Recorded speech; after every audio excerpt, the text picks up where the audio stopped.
Everybody, it's Kamal Pinjo from With You With Me. I'm head of automation and I'm one of the lead instructors for robotic process automation and intelligent automation here at With You With Me. So what I'm going to do today, I'm doing a bit of a video on how to build a bot, and I'm going to focus on a few techniques in building a bot from scratch, and what you should look at, and what we teach on the course essentially. So on our robotic operating model course. So what we're doing is we're building a bot. So we're going to use Blue Prism for this, and we do have other automation software tools that we're going to use as well later down in some other videos. But right now we're in the robotic operating model architect course, and if we go to the delivery methodology, we're sitting here in this phase. We're going to configure the bot, or we're going to build it. And then along the way, we're going to test it to make sure it's working. So we're right here. We've already gone through. We've defined what the process is all about, the manual process. We've given it to the senior solution designer, or the lead developer, or the delivery lead, who's designed the bot and what it should look like, or the process. And then now it's been handed off to us, and we're now going to configure the test and test it. So that's where we are right now. In regards to building the bot. So we're going to get straight into it. Should take about 6 weeks, generally a medium complexity process. That's what we generally aim for.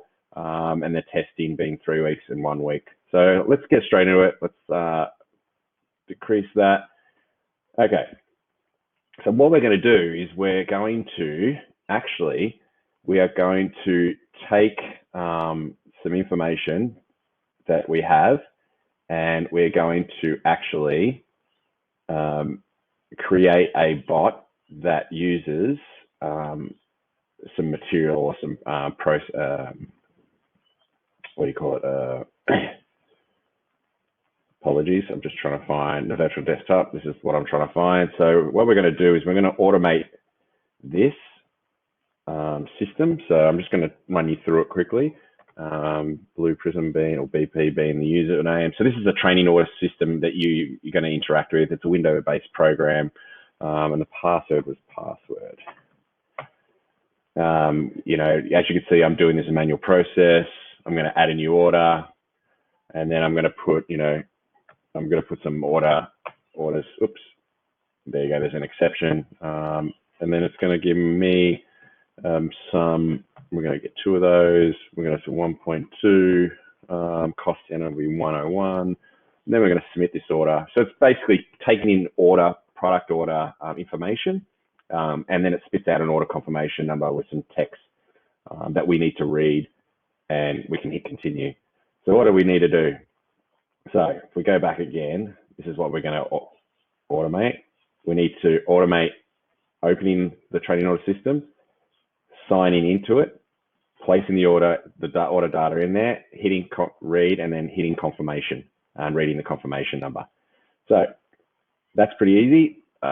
We'll go back to the training orders, and if we go into this is the order information that we're going to actually have to take. However, for this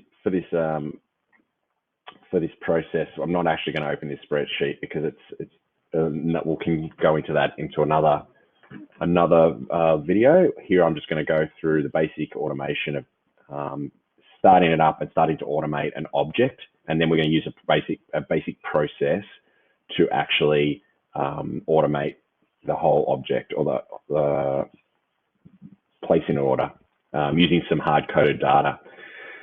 So I'll just decrease this.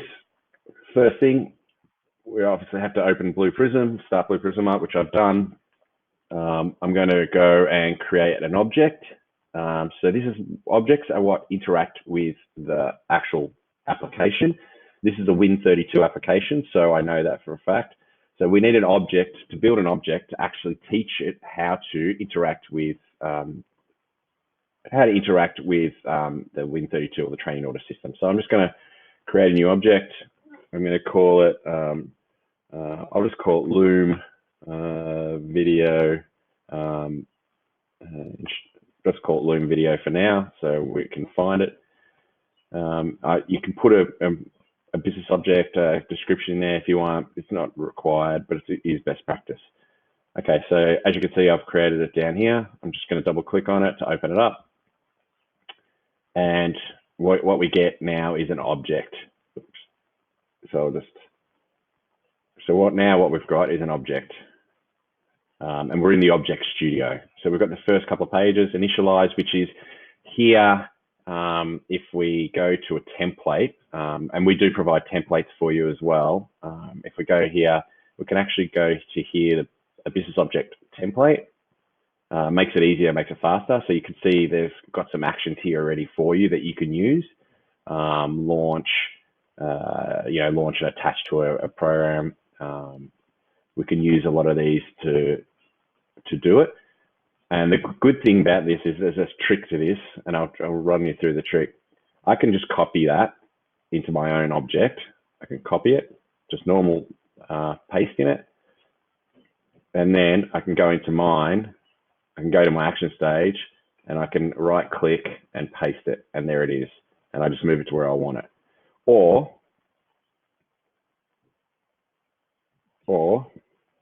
so let's just go back. Or I can open a notepad. I can paste that process into my notepad. So as you can see, that's all the code from that process flow. And I can actually copy all that. So I'm going to copy that code and I'm going to come in here and I'm just going to go paste it. And there you go. There it is again. So there's a number of different ways you can copy and paste, and you can only have one start. That error was it only can have one start, but it can have multiple ends. So anyway, we don't need that because I want to go through the basics of showing you how to build a bot and how easy it is. You don't need to be a software developer. You have a little bit of an understanding of process flow and how to manipulate your actions and your stages. So here, cleanup, they just have to have, these basically have to have a line in it.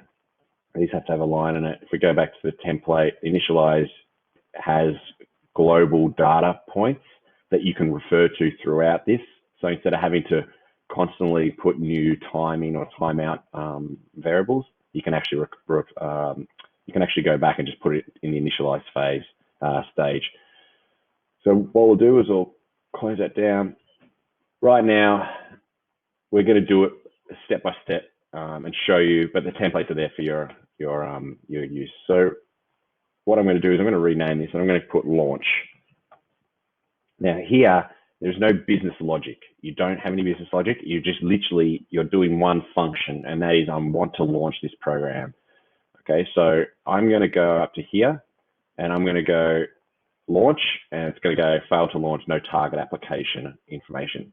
So what that's telling me is like I need to tell Blue Prism, or I need to tell this process where to find this program to launch it. So that's what the application modeler is all about. So we're going to go into application modeler. I'm just going to leave it as Loom video. You can change it. I mean, I can also change it to training order system. So that's the root. That's where the application is, or what it's called. I know it's a Windows-based application because it runs on Windows, and I already know the information. So I've already got all the information about whether this is a Windows application or not. I can automate a browser, so I can show you what that looks like as well. And then my application is an executable file. How do I know that? So if I go back to my folder where it's my virtual desktop, if I go back to that training orders, I know it's an executable file because I just right click, look at the properties, go to security, and then there's a file name there. And as you can see at the back, it's an exe file. So what I'm going to do is I'm actually going to copy this because I need that file path. So I know where the file path is. I'll just close that down. It is an executable file. Here's the file path. Now you can browse and go through it that way, but I like to go from that security tab in the properties because it's there, it's correct. So I'm just going to paste that, and then I'm going to go next. This command, enter command line parameters. This is so when you're starting something up, it might need an authentication code. And if you don't have it, you can put it in here and it would be used to authenticate something. So it could go to the next stage when you open it. But in this case, we don't have that. We don't need it. It doesn't have a working directory. So you could put this program saves automatically to this working directory. So you can tell Blue Prism that, but we don't really need to.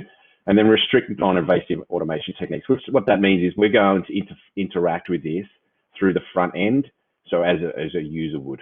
Not through the back end as an API. So we're not trying to launch it from like internal to the computer. We're going to actually launch it by double clicking it essentially. So next, yep, leave as default. No, we don't need that. So now we have the application modeler. So now we've just set it. So I need to know if I've got to close that down. I need to know now if this works, right? So I just click on the root. This is the root directory or the root application. And I'm going to like go and basically launch it now. So I should be able to launch it through Blue Prism. So let's have a look at it and see if it works. There you go. It's launched. So if I go, okay, do that, I should now be able to come here. If after I refresh it, just refresh it all, I should now be able to come here and go launch. So now we're set up, we're ready to go now, and now we can start automating this process. So I need to now, I want this page to launch that. So I'm going to go to a navigate, and this is a navigate. This is basically, it's used many different times to do things with an application. So you'll find there's a lot of different bits of functionality within just this one step. I'm going to connect it, link it, and I'm going to now go in and I'm going to say, I want you to launch this now. And I want to launch it. And as you can see, I can attach, detach. I can actually do stuff within the application by typing special commands through these two features.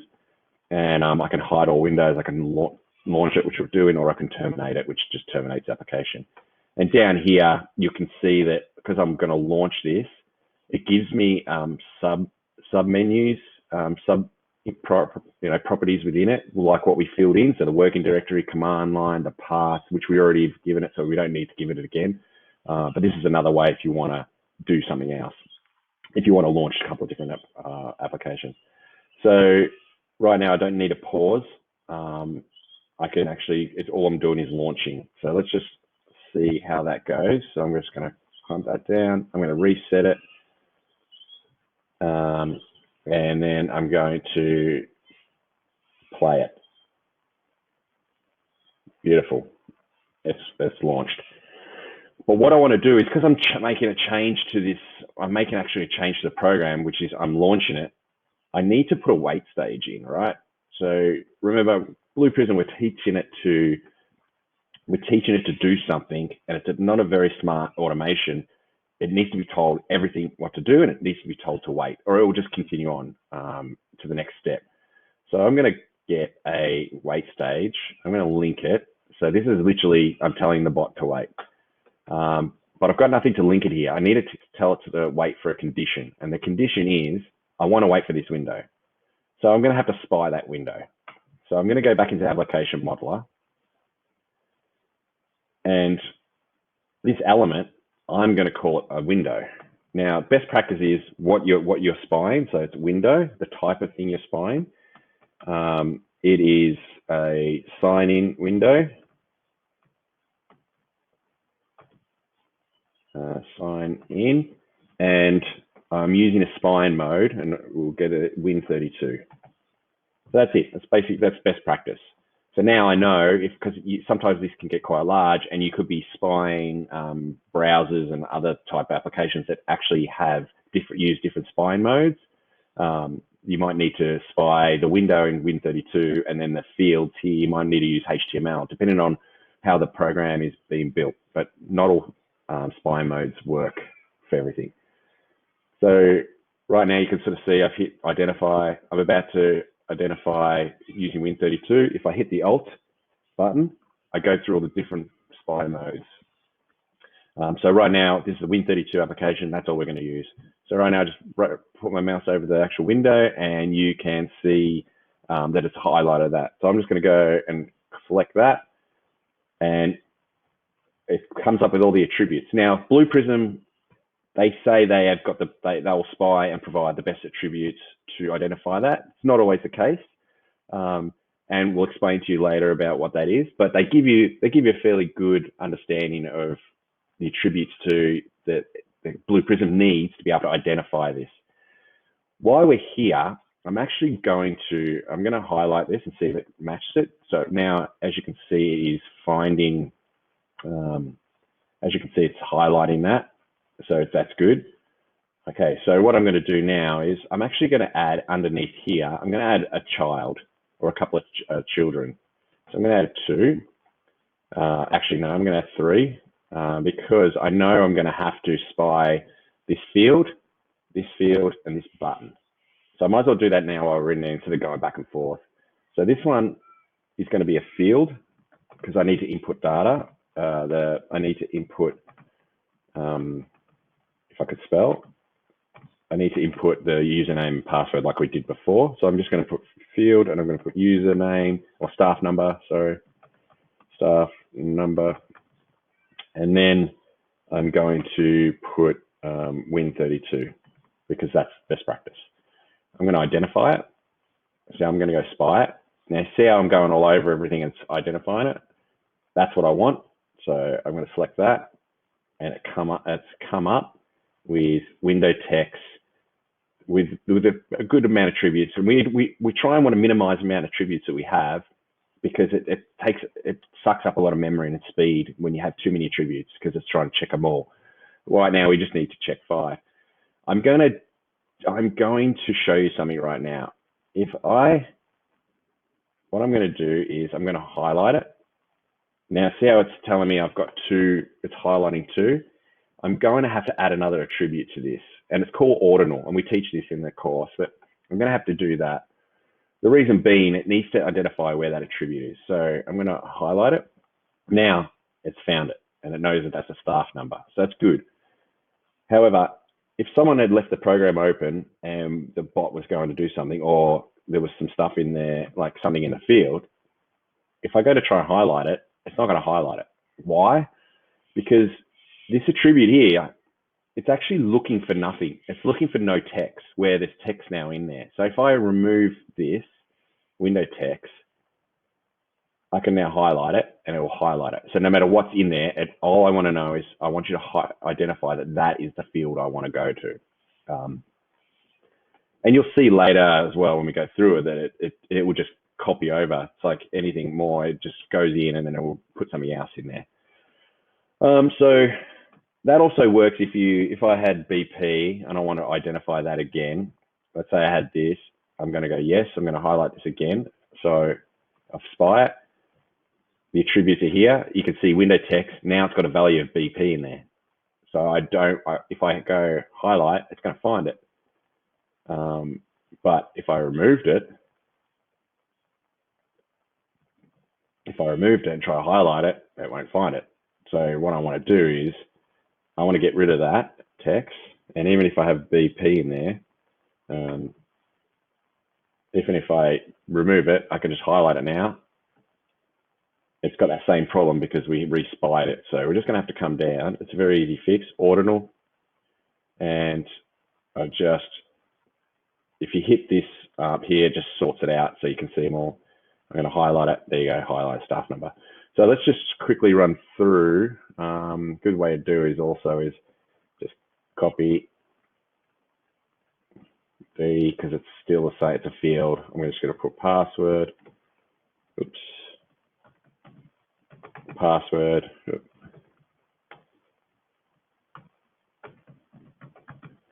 Password. I'm very particular about how things look. I'm going to identify it. I'm going to pick it. So I've got it. I know I'm going to get rid of the match text, and I'm going to come down here and get rid of ordinal. Not get rid of it, but add ordinal in there. And you'll see it's number 2. And the other one was number 3. So I'm going to highlight it. Cool. I might even want to check it just to make sure it has something in there. I want to highlight again. it highlights it again. So it's good.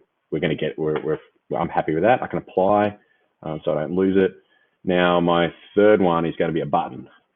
So once we log in, we need to hit the sign in button, right? Once we put the details in. So I'm actually going to now show you, it's fairly simple and it's really easy to do. So I'm going to do button, sign in.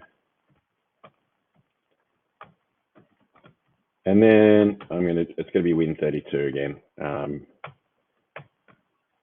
Win32, I'm going to identify it. So all I do is run my mouse over it just to make sure that that's all I'm spying. So pretty happy with that. As you can see, element type's a button, so it already knows it's a button. We can change that if we want. It's a radio button or check button or checkbox, but it's a button for us. The data type is text because it's got some text in there.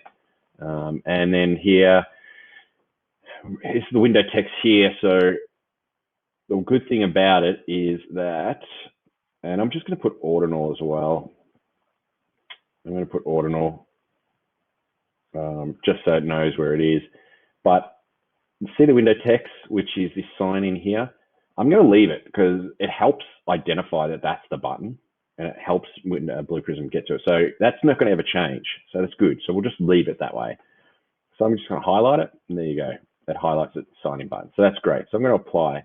So I'm pretty much finished here. So this is now I've taught Blue Prism and the object how to interact with, how to launch the training order system and how to interact with the sign-in page. So I'm just going to leave it there because I need to now automate the login part aspect of Blue Prism. So I know now I'm going to come back to here and I want to wait Blue Prism to wait for this window to appear before it does anything. So we've launched it. So this here is launch. Launch application. You can say whatever you want to say. So we're happy with that. And right here, I'm going to click on this wait stage and I'm going to grab that window that I've spied and I'm going to go check exists. So I'm telling Blue Prism now, hey, when this starts, I want you to check that it exists and wait. And the timeout for it is 5 seconds. So it should take 5 seconds. For now, that's the default, but what we're finding is that, enterprise applications, you might need 10 seconds, sometimes 30 seconds. So I would leave that there. And then also, you can also actually refer to a data item from, remember when we said the initialize and we had all those data items, all the timeouts, you can actually drag and drop them in here for whatever you want. So you might want to go a long timeout might be 10, 15 seconds. So right now it's pretty good. It's not an enterprise application, so we don't really got to worry about having too excessive, the timeout to be too excessive. So I'm going to go, okay. I'm going to connect that. If this window didn't check and it went to a timeout, I would put an exception at the end because we know that the system's not working. I'd go to this exception which captures it. I'd say this is a system exception. You can also go to drop down box like timed out or system unavailable or there it is, system exception. So I might even go system unavailable, and then here because it's text, this is a detail. I'll just go training order system not accessible, or did not launch, or did not launch. So those errors that you get normal when you're using normal programs, and it comes up with this generic like, oh, you can't access a program or that didn't work. Well, this is basically what we're doing right now. We're identifying in the report or the log or the event log that something happened and we couldn't access that program because at that stage, and it gives you right up to the stage. So that's pretty much it for that. And right now I can run this. I'm going to close this down. It's got no errors, which is good. It's not connected, so it's being detached, and I can launch it from here, which that's not the point of this. But I'm going to do it from here. So I'm going to press play, and there you go. So it went straight to here. The window exists. It's attached to this. And as you can see, I can, when I reset it, I can actually detach the program right here. So you can sort of see it just keeps opening it up. Okay, so we're attached. We've just built this. It's happy. We don't need really any inputs. We've just launched the application, and it exists. Now we can go here. We're going to put a new action in it, and I'm going to call sign in.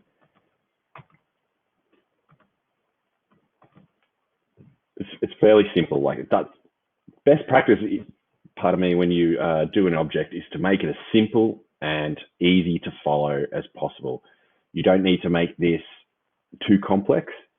You know, a lot of people go, oh, you should check if it's attached and all that sort of stuff. Yeah, that's fine. You do that in the process layer. We're in the object layer at the bottom, so everything's flat. So we just want it to launch. That's it. So now all I want it to do is sign in. So I'm happy with this one. I'm just going to publish this. This now, my high level process can actually read this, and we can launch from it. We can call on this. I'm just going to save this object now. So in case we lose it, I don't lose it whole work. Okay, so sign in. Here you can add some detail if you want.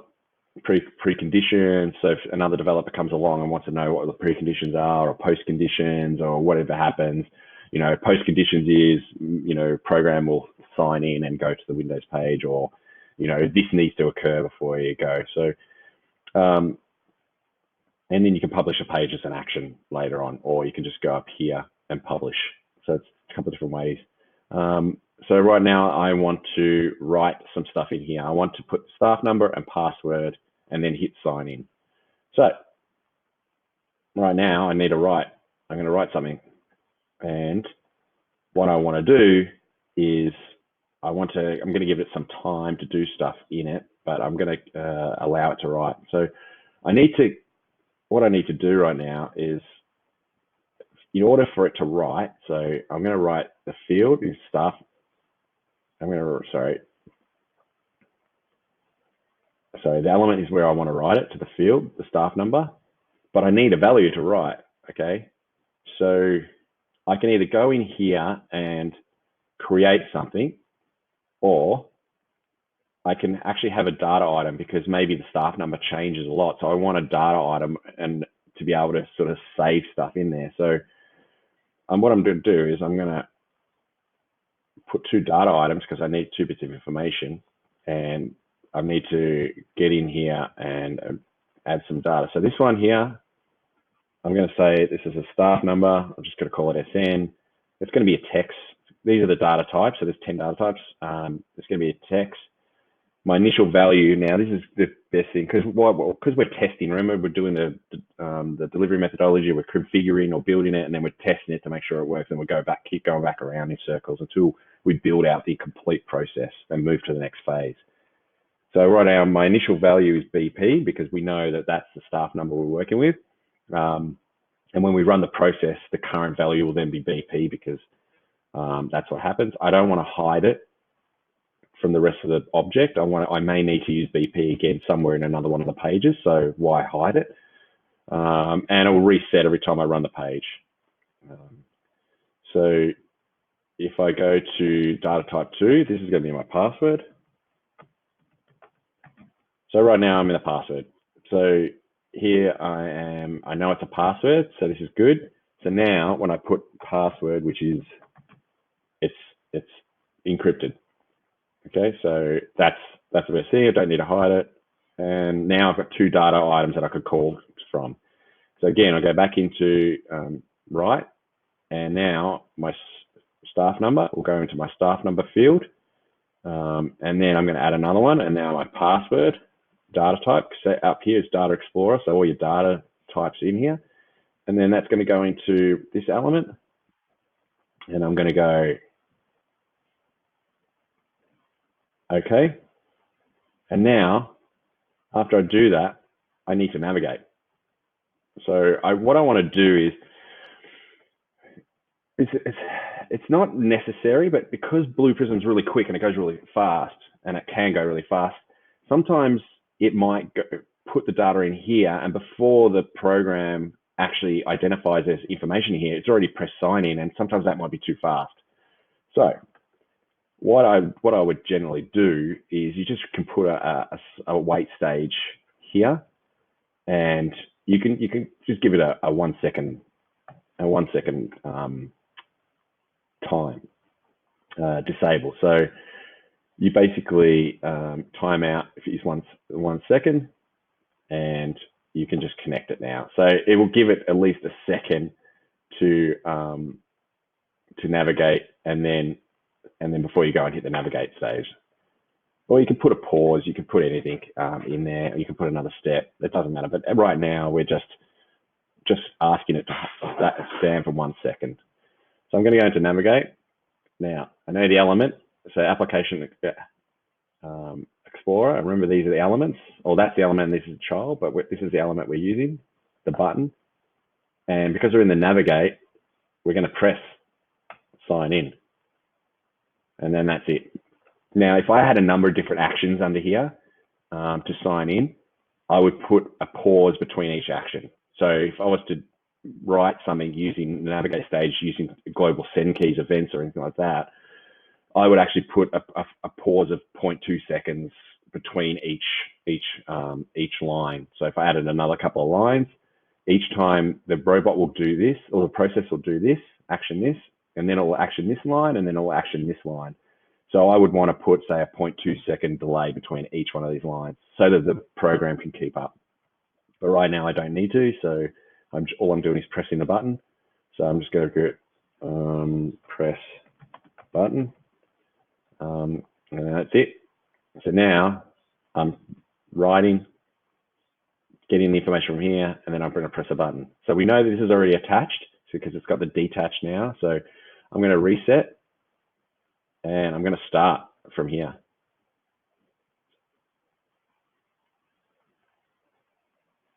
Boom. Awesome. So as you can see, it gets to the next page, and we'll get that. So I'm going to launch it again. Now, there's nothing in there. We're just going to, I just want to go through that again, but this time I'm actually going to up the speed. I want to go really fast because I'm trying to test it at full speed. And if this doesn't work at full speed, then it's not going to work in the control room when we put the process in the control room. So I'm just going to quickly do this. Done. That was quick. So as you can tell, we'll just run that again. Boom. You watch it up here. So I'm going to just watch this here. Let's play.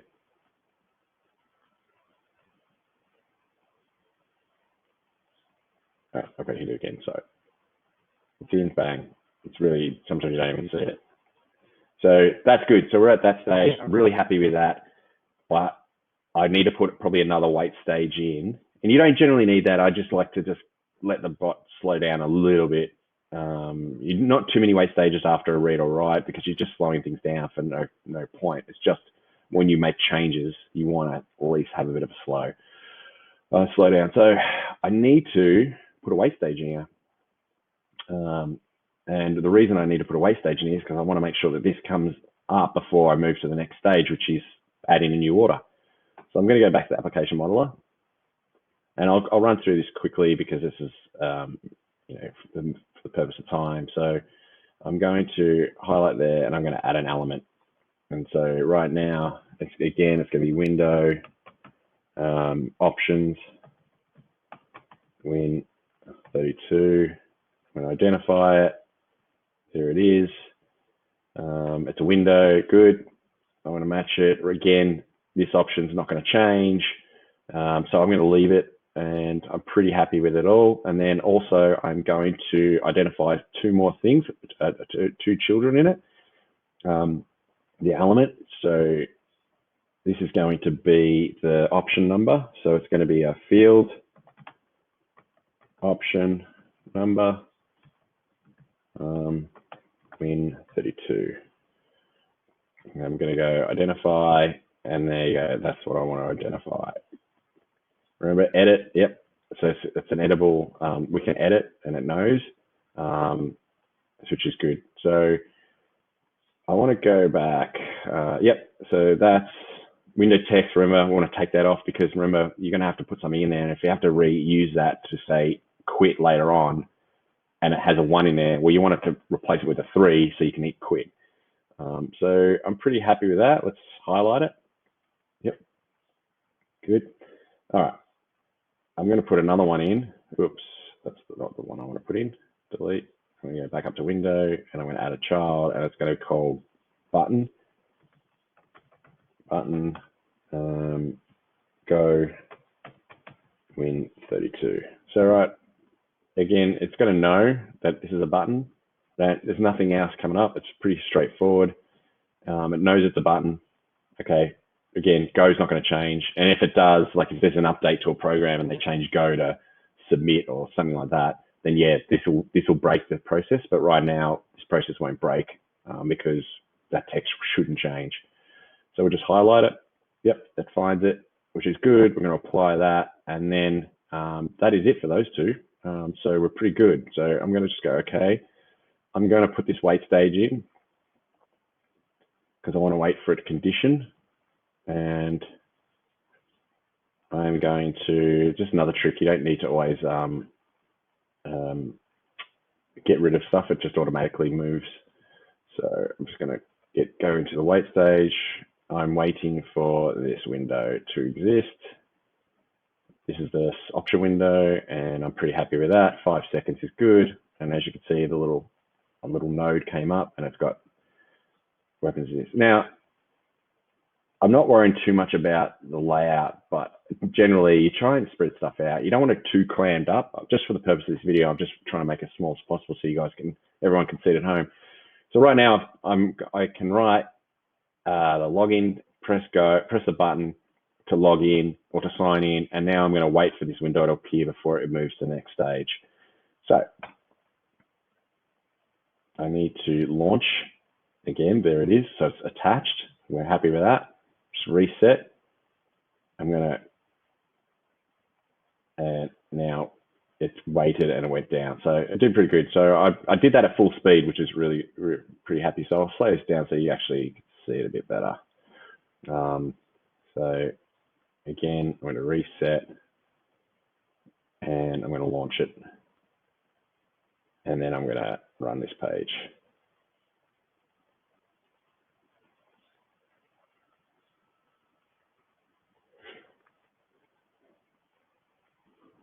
And as you can see, it went straight down because it knows this page is here. So that's good. Okay, so now we want to add new order. So it's as simple as this. We're going to now add a new order. I'm just going to save this for now. It's a good idea to actually track what you do in the saving, but for the purpose of this, I'm not going to worry too much about it. So my third action is add new order. And it's best practice is just you name it, like you name the action is exactly what it's doing. So we're going to add new order. So it's pretty simple. That's 1. So I'm going to have to add some data in here. So I'm going to grab a data item and I'm going to actually call it add option 1. I'm just going to call it option 1. Option 1, that's the best way. I know it's going to be a number. And right now I'm going to stick to 1. The good thing about it is later on when you call on this, you can probably call it select option, and you can create an input from the start page. So you can add here an input. You can call it option, and then you can call it. It's going to be a number data type, and then you're going to store it in this. So when you run the process and you call this action page, it's going to ask for an input so that it can send it to the object and then store it in this option 1 data item, and so that this process can use it. But right now we're not going to do that. We can look at that later in inputs and outputs. So right now I want to write something into this option. So I'm just going to simple write. And then I'm going to navigate to it because I want to press go. So I want to press a button. So I pretty much know from the other two that this is pretty much what I'm going to do. And remember, I actually want a wait stage. So I might just put that in now. Actually, no, I'll put that in after because we need that window to come up, and then we can put it in once we spy it. So I want the navigate stage. Well, actually, I know what I'm doing, so I'm just going to hit enter, hit go. That's the window I'm looking for. So might as well hit the application modeler, and we're going to put add a new element, and this is going to be again window, new order, and then win 32. So that's basically what I'm doing. I'm going to identify it. I know it's there. Oops. So now it knows the window. Okay, new order. It's not going to change, and I'm pretty happy with that. So we'll highlight it. Yep. Cool. So I'm going to add a couple. I'm going to add 1, 2, 3, 4, 5 children. Oops. Over enthusiastic. So I'm going to just add 5 of these, and I'm just going to quickly go through them. I'm not going to worry about too much of the best practices because just for the speed of the video. So I'm just going to go product code,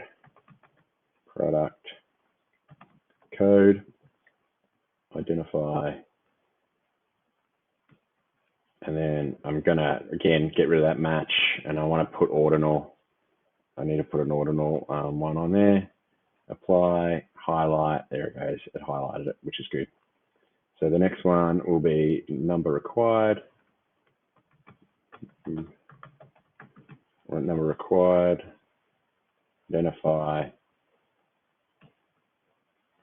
This is probably the slowest part of doing the application model, especially when there's a big field. There's new programs out there that actually you can record all this and it populates it pretty much straight away. So just want to identify it. But obviously not all software vendors provide the same capability. Some have got some really good tools, some don't, or functionalities.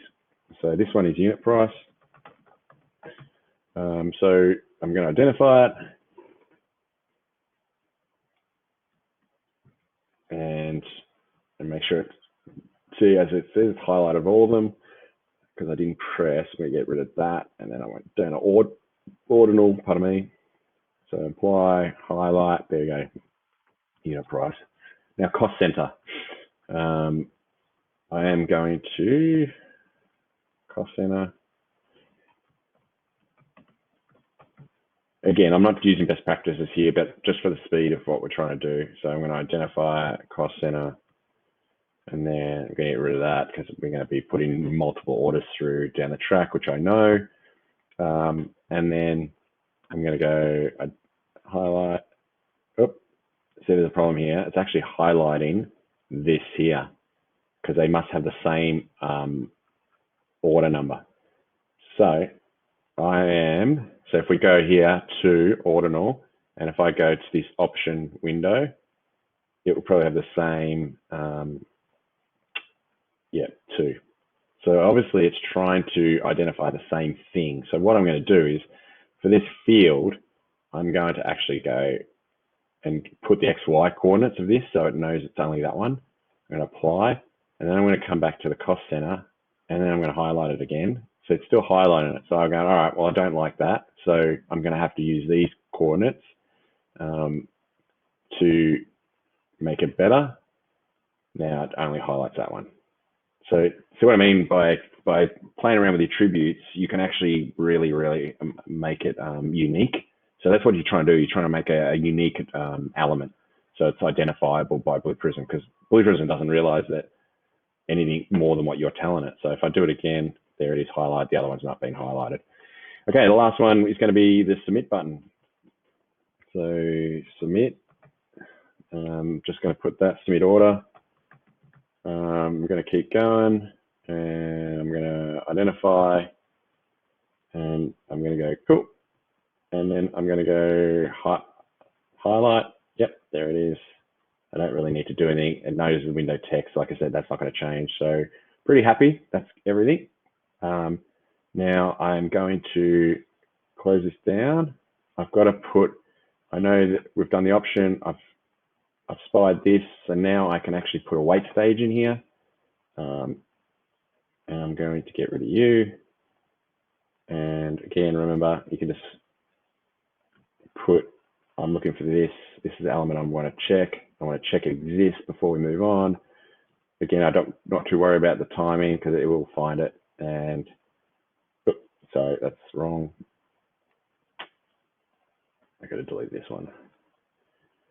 And again, you'd have an exception out here if it didn't find it. But right now, we're really, really not having too much of an issue here. So let's just see how this tracks. Remember, we're testing this.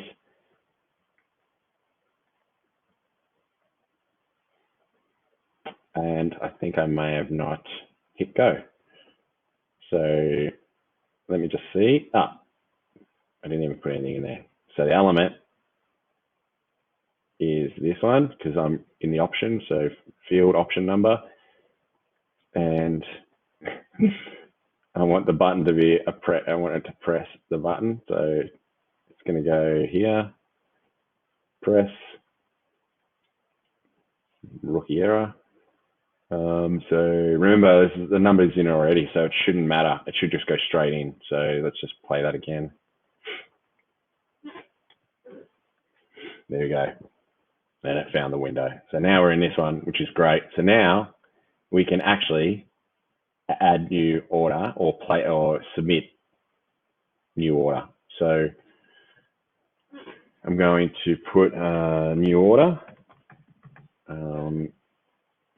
So we're going to come in here. So again, I've done a lot of the spine, so I don't really need to worry about too much. What I'm going to do is I need to put a write stage because I want to write information in here. So I'm going to put the write stage here, but I need the data items. So I need data items to store this data, because remember, I'm going to be placing data in. So it's going to come out of the start stage, but for the purpose of this, you can actually just put data items in there and it will just overwrite whatever data is in there every time you run the process.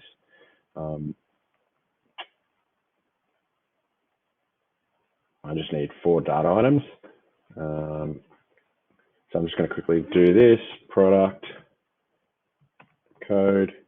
I know it's going to be, I just put it as a text because it's alphanumeric. I know the product code is that -123. No exposure. I don't want to hide it. Now, in a process layer, you can't see these data items in the object layer. Only the object layer action pages can see data items. You can only see data items in process layer within other pages within the process, but you can't see it in an object, and an object can't see the process. That's why you need to use the start stages to actually request inputs.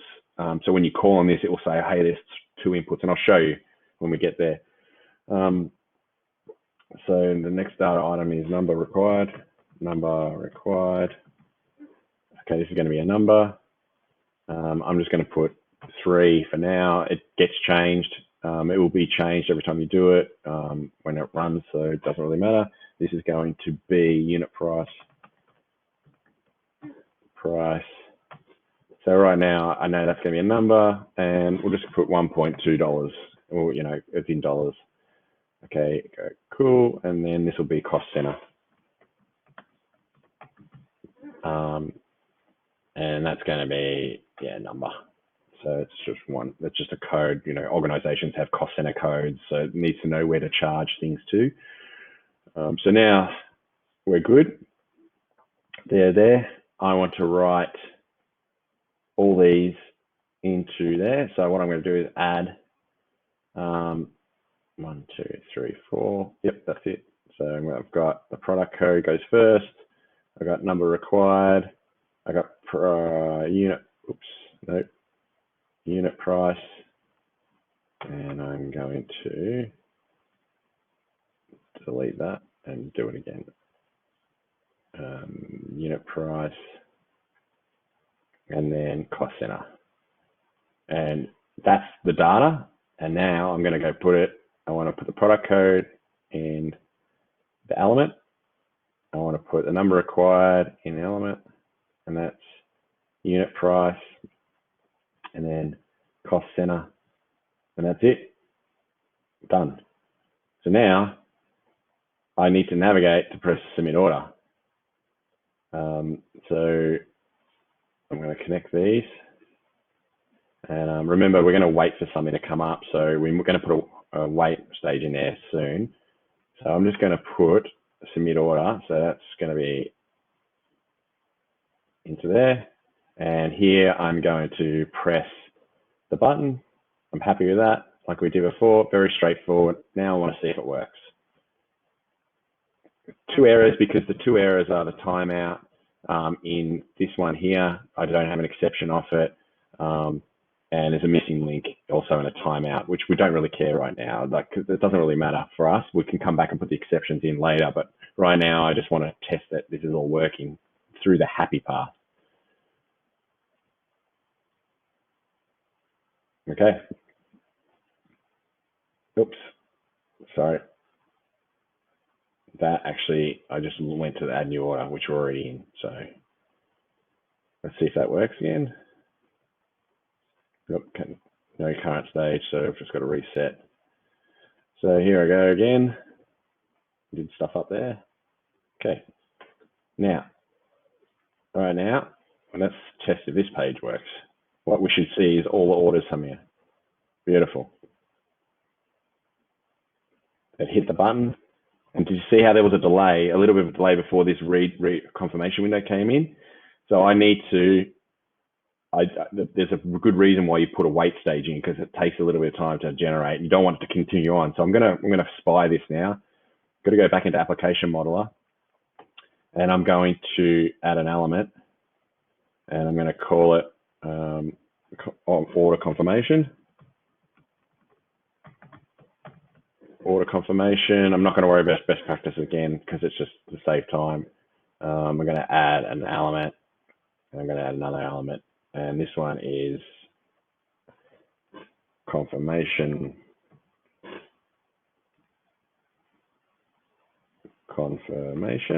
number,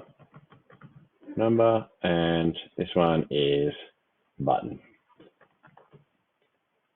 Continue, or yeah, let's continue. Okay, so I got to go back here, and I'm going to identify. So we're going to identify this window. Yep, this is great. Yep, again, not going to change very much, so I'm happy that that's going to identify it. That's good. I'm going to apply confirmation number. I want to read this, so I want to identify it. So I'm going to run over it and see it picks it up and knows it's there. So I'm just going to go, yep, okay. Knows it's a label and knows it's text. This one's the part where you need to adjust. So I need to change this. I want it to read this, but this number here is going to constantly change. Every time I hit something, there's going to be a new order number come through. So I want a wildcard with an asterisk, which is, everyone should know what it is, but I just put an asterisk up here, and that now tells me everything before this needs to be correct, and then anything after it. All right, so that's where I'm going to do. So I'm going to apply, I'm going to highlight it, still matches it, there you go. If I was to, if I go back, I hit go, I put all that data in again, just for the 3, tab 1.3, oops, sorry, I just put 1. Unit price will be, 1.2, and then cost center, we'll just do 101 again. And if I hit submit, you'll see there's a new order number here. So what I would do is, and you see how it's different. This will be important later, but now I can just go highlight, and it still highlights the same one. So we're good. I'm happy with that. Okay, so I'm going to go to continue, and this is a button. So I'm just going to go identify it. I want to continue this. Again, it's not much change. It knows it's a button. I don't need to do really anything else to it, because it's pretty straightforward highlighting button. apply and highlight. Yep, there it is. So I'm pretty happy we've got all that. And go, okay. So this will go over and up, put all the data in, and then we'll get to here. So I'm going to put a wait stage. I'll just get rid of this. I'm going to put my wait stage in there because I am waiting for that window. I am waiting for the order confirmation window to exist. I don't need to change anything. It will know to look for this. And now I'm just going to add and before it goes. Okay, so I'm pretty happy that that's what's going to happen. So let's just check, let's just test that right now and see how that operates.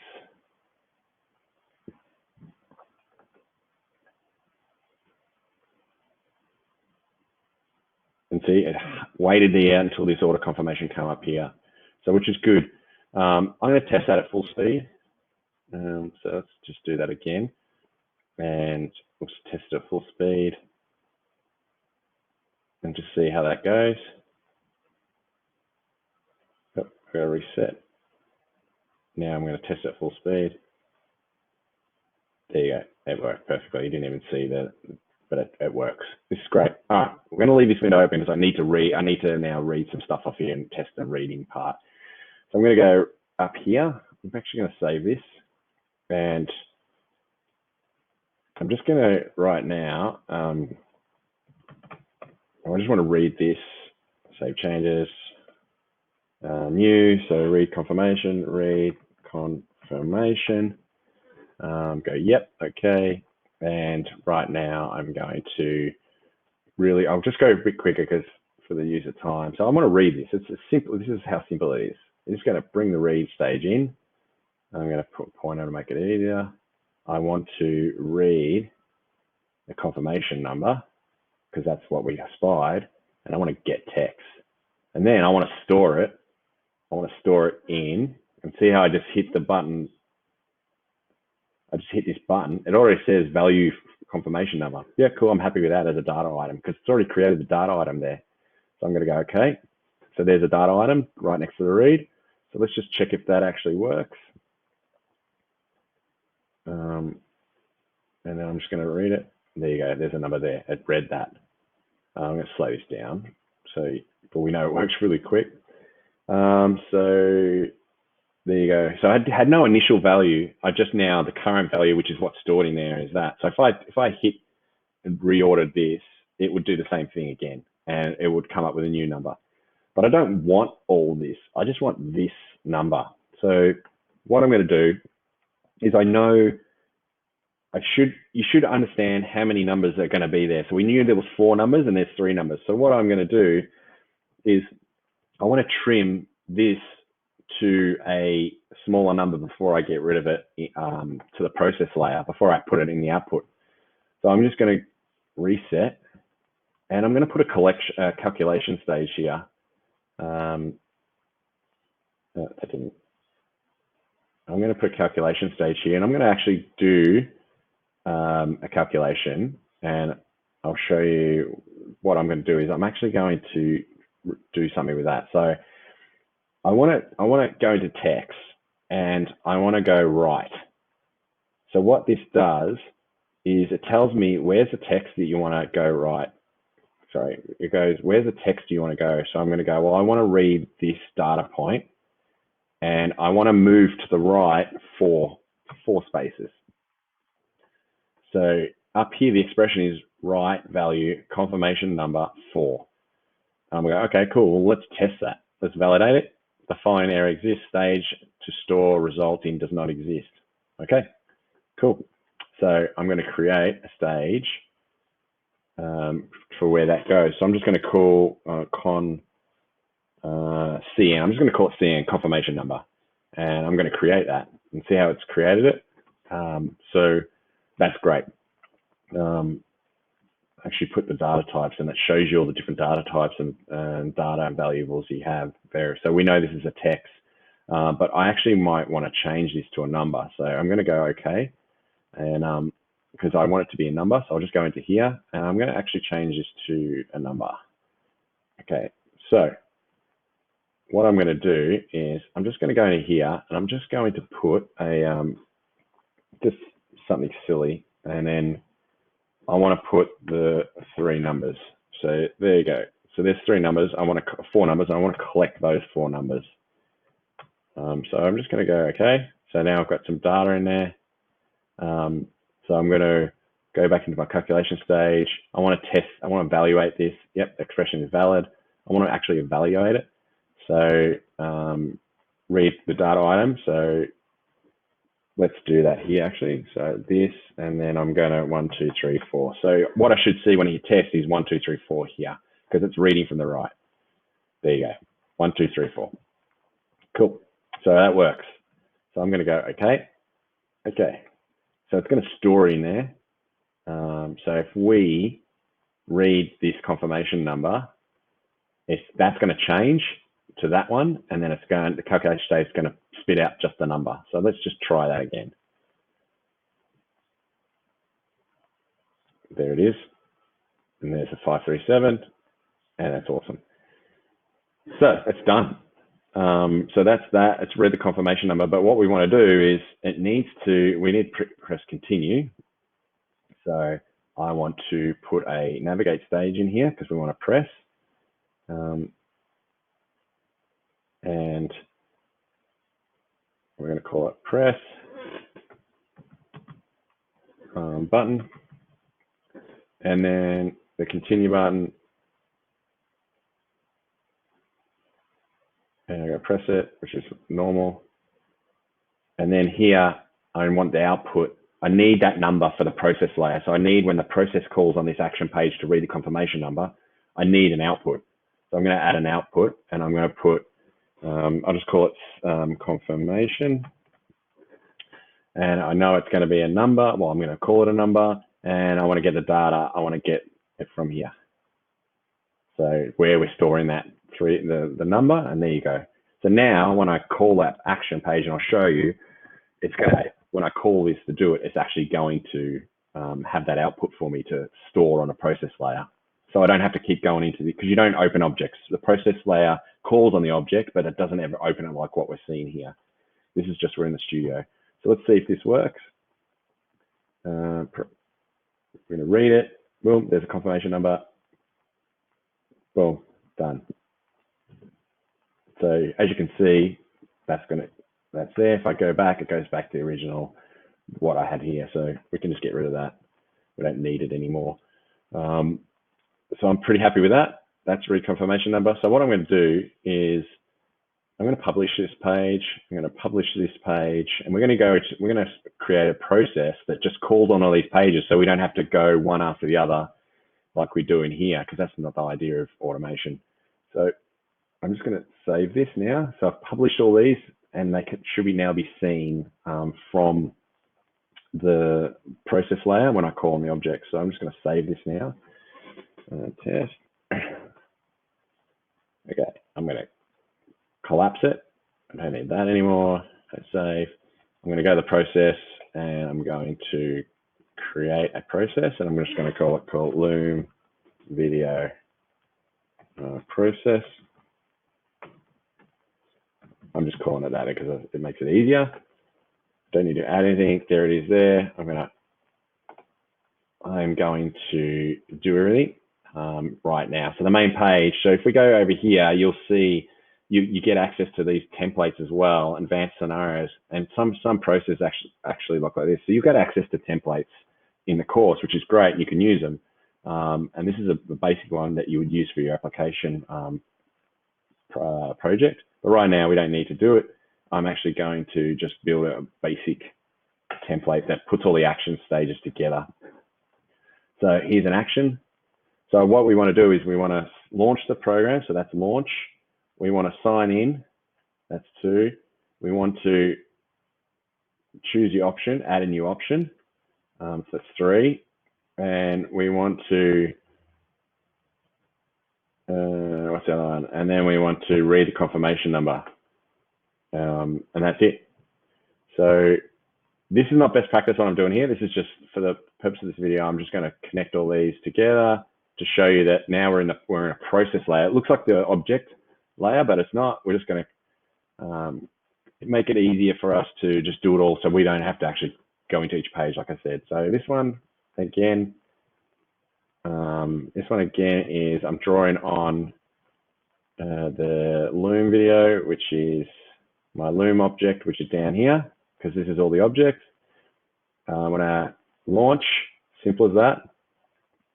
I can actually change it, so I'm just going to call it launch. So these are action stages calling on objects, and each one of those pages that we built is an action page. So I need to know if that's going to launch. So I'm just going to put a breakpoint there because I don't want it to go any further because there's nothing happening. And I'm going to, boom, there you go, it's launched it. And that's at the breakpoint now, which I don't really care. I don't want it to go any further. So I want to get rid of this breakpoint. This one is, I want to sign in. So I'm going to sign in.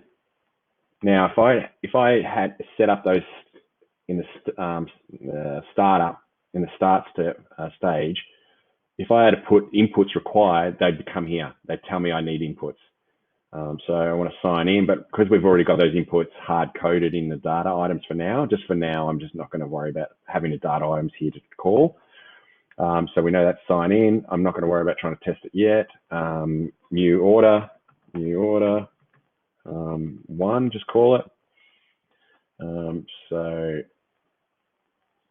Loom video and the new order. I'm going to go, okay, and just make sure that I had selected, I didn't even select that.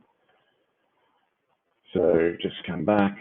These are all objects that have been created. So it's good to have them in folders where you can actually, it makes it a little bit easy to scale. So I want to sign in. Remember, we're calling that page. And then this last action is we want to read. Oh, hang on. Let me just double check something. New order one. New order. This should be new order. So we need another page. So Loom,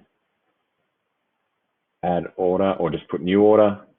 Again, we would have inputs because there'd be new data coming through. But for the purpose of this, we're just going to be very simple. And then I'm going to put read confirmation. And I'm going to put an output here because remember, I'm asking for the output. So I need a data item because when I go in here, I'm just going to put new order.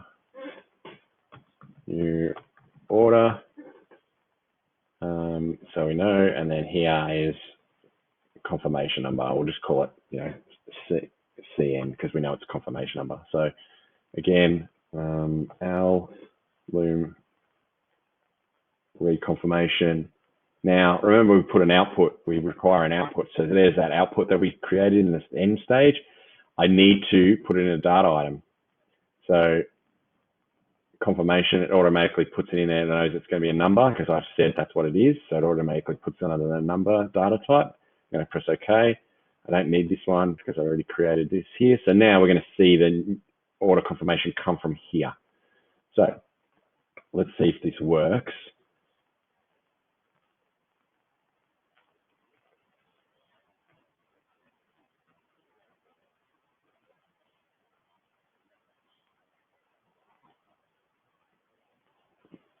There we go. The only thing we don't have in there now is just to terminate this option, but we might want to put another new order in it. So, that could be another page. Best practice, if we really go to best practice, would be I would have pages up here that do each one of these steps. And then my main page, and if we go back to the template, my main page is marshals this process. So the bot, when you put this bot into action, so process onto a bot to undertake it, the bot knows, okay, I'm at the start. My first thing is I need to start up the application. So that would be the launch. And then I'm going to go grab the data that I need.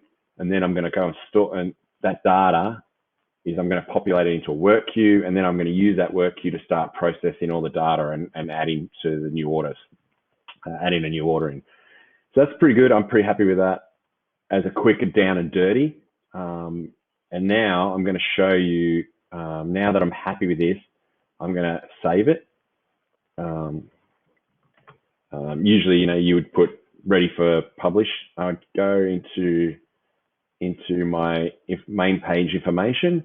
I don't have any conditions or post conditions. This would be what happens after. This would be little bits of information. Here I'm going to say I'm going to publish this process to control room, because now we don't want to have to open the process to run it. We want it to run it at full speed, which we should have checked here. To tell you the truth, we should have checked here before we went to see if there's any issues. So I'm just going to run this now at full speed. Now remember those wait stages we've got in the object, they're playing with the application and making it wait. Our process can't go to the next stage until the object says, I've done what I've got to do, and now the next stage is, you can have wait stages here if you want, but generally wait stages in the object are better, and it's best practice. So I'm pretty happy with that. That ran at full speed. So let's just save that again, because I did publish it, so I just want to make sure it's saved properly. I'm going to close this program down. I'm not going to need this process open anymore. I'm actually going to get rid of this one, and I'm going to actually get rid of this one because I don't need it anymore. I don't need them open. So I'm going to go to control room, and you'll see there's a Loom video process that I published to the control room. I'm actually going to put, this is the bot. This is what the bot is. This is this laptop I'm using right now. This is the resource, and this is the digital worker. This is just a task that I'm going to give it to it. So I'm going to drag it over. It is going to come down here. As you can see, these are all the other processes I've been playing around with in the meantime. But right now, our Loom video process is waiting and is pending. Now you can schedule this. You can use the scheduler, but you need virtual machines and other application server to do that. However, right now, all I want to do is to show you it running without having to go through the Process Studio object studio. So I'm going to hit start. No printing. So I better select it. And I'm going to hit start. And it's going to go through everything without having to open that process. Done. So it's finished. It did it really quick. Generally, there'd be a lot more data. So if I wanted to go in there and have a look at the actual log, as a process controller or a developer, you might want to go, oh, there was an issue. It encountered an issue, or you just want to make sure that it did what it's supposed to do. Right now, it's mapped every one of the steps that we did, and I can view the confirmation number. Generally, you would use that confirmation number and you'd create a report and you'd spit it out within the process. Right now, we didn't do that because that would go too much into detail. But that's pretty much it. So I feel free to reach out with me to learn how to use Blue Prism and Automation Anywhere and UiPath, and we can send you through a training, and you have real instructors. You have real instructors showing you how to do things, and can mentor you through best practices. So thank you. Stay tuned. We'll probably get into some more Loom videos about how to do specific things within Blue Prism and other software. Okay, thank you, and happy coding.